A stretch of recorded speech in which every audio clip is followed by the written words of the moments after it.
All right, good morning, everybody, and welcome back to True Crime Loser. How you doing? That sounds good. I love that. Good for you.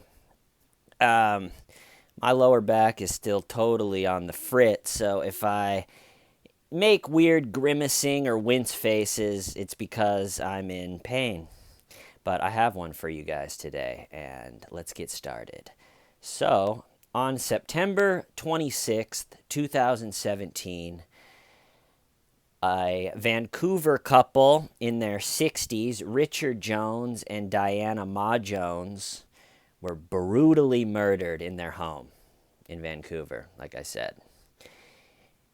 And the instrument used to kill them was a hatchet and a knife. So you can imagine that it was a pretty nightmarish scene when the law enforcement showed up. Whoever got there and looked around first, detective-wise, described it as catastrophic. The evidence pointed at that someone came into their house, started killing Richard with the hatchet. It started downstairs and then ended up upstairs in the upstairs bathroom. And the evidence also points to that the person that did it came in and was in the process of killing Richard while Diana came home with groceries and walked into a unimaginable nightmare. Okay. Some notable things at the crime scene. The hatchet is in the front yard. It was left. The knife is on the front stairs as you go into the place.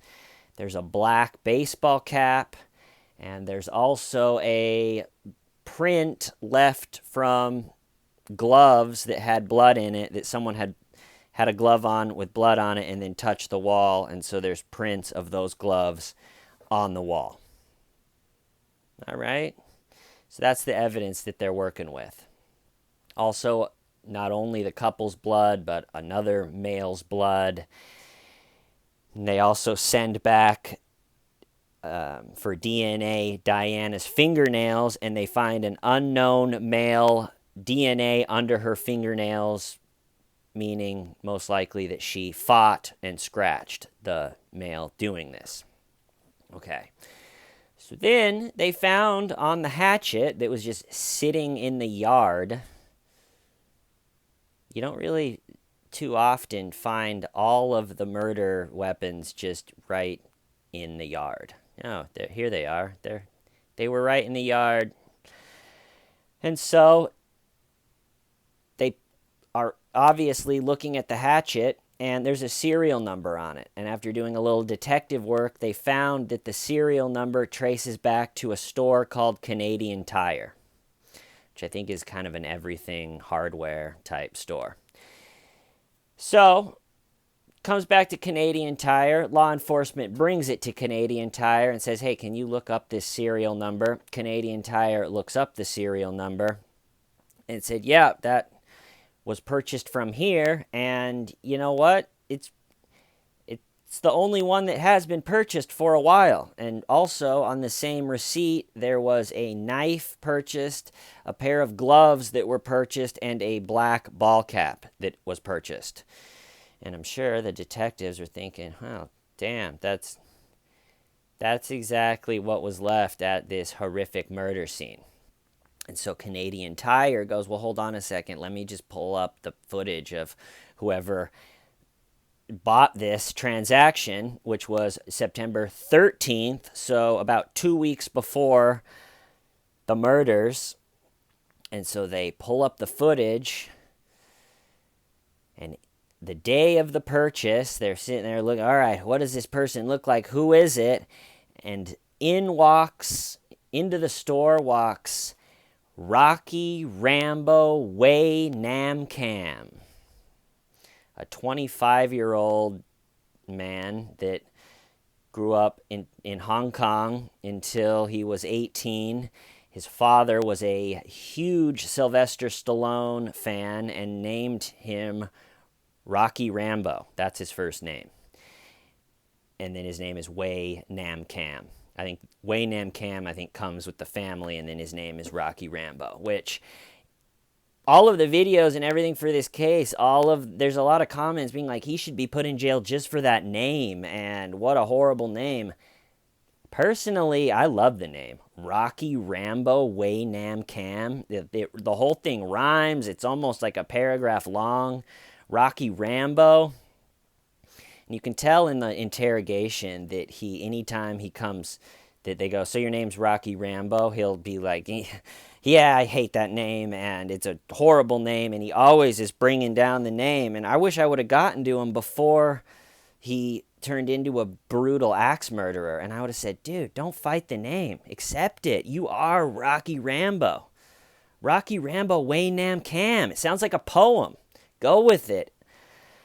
But anyway, so in walks a 25-year-old man named Rocky Rambo Wei Nam Cam.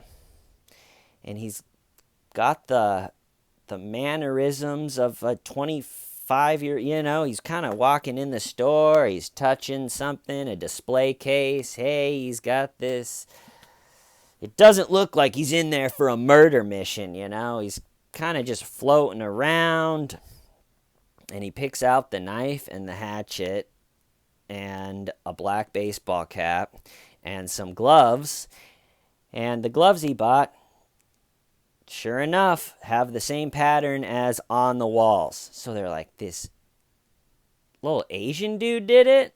I don't know if they said that, but I think when you're thinking, all right, axe murderer coming in, it's going to be this like huge, tall, wearing like a lumberjack flan, kind of like the Texas Chainsaw Massacre looking, it's like it's an axe murderer. I wonder what they're going to look like. But this guy comes in, Rocky Rambo, Wei Nam Cam.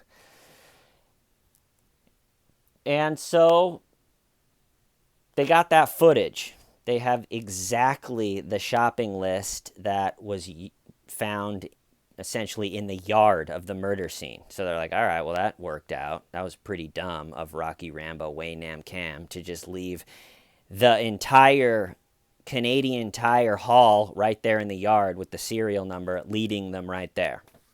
Okay, so now the law enforcement goes, we know it's this young Asian guy. They don't know yet that his name is Rocky Rambo Wei Nam Cam. But they said, okay, he didn't drive to the Canadian Tire. There's a good possibility he lives in the area. So the strategy of law enforcement after the initial investigation at the crime scene and then the Canadian Tire was, let's set up surveillance all over this area and just sit back and maybe we'll see him.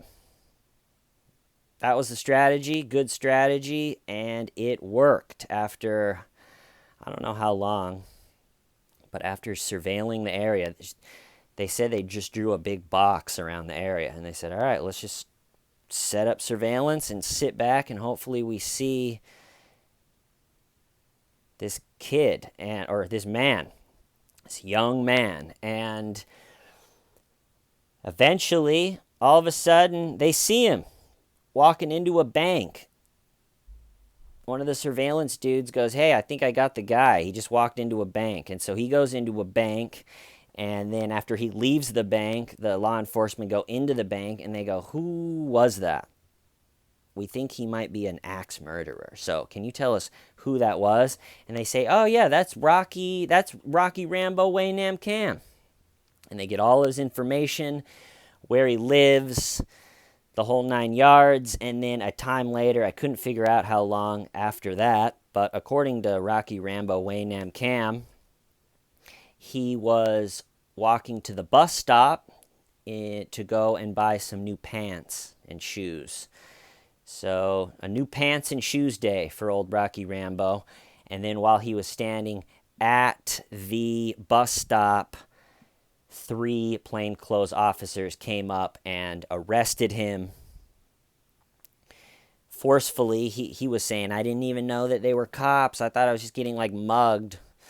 But they arrested him, charged him. This is in Canada, so I don't understand the whole. Now that I did grand jury here in the States, I finally actually understand the charging process here. I think I understand it in Canada, but so they arrested him and charged him and then brought him down, and there's the 9-hour police interrogation, which we will go over, which is pretty sure is why my back is so messed up, which I'll probably do another episode on talking about my back. But anyway, so they bring him in for a 9-hour police interrogation. And the spoiler alert, she doesn't get the confession. I think it's a really interesting police interrogation. But what I don't get about it more than anything, and I think hurt them for not getting a confession, is that if you arrest him and charge him, to me it takes away the one card that they have, which is that the whole, if you want to go home today, then you want to work with us. But if you just arrest him and say you're being charged with double murder, and then you bring him down to the police station, the first thing that in Canada interrogations, they get to phone a lawyer. They get to, right before the interrogation. And so he gets to talk to the lawyer, which I'm sure said, don't say anything. You've already been charged. And so there's the 9-hour interrogation, but he's already charged. He already knows that. So I think he kind of goes into the interrogation being like, he's already coming to terms with the fact that, all right, I'm charged with murder. There's nothing that really can happen probably to get rid of that. So most of the interrogation is him just going, I have nothing to say. And he does this awkward laughing, like, I have nothing to say. I have nothing to say. And, but I think it's a really interesting interrogation for a lot of different reasons. And so, next time, we'll go over it. At least the first chunk. Like I said, it's 9 hours. In my head, it's broken up into about three-hour chunks. So I might try to just do the first chunk, try to time it. So, think that's all I got. I hope you're doing well. I'll see you soon. Why, Stiving Why? Last question.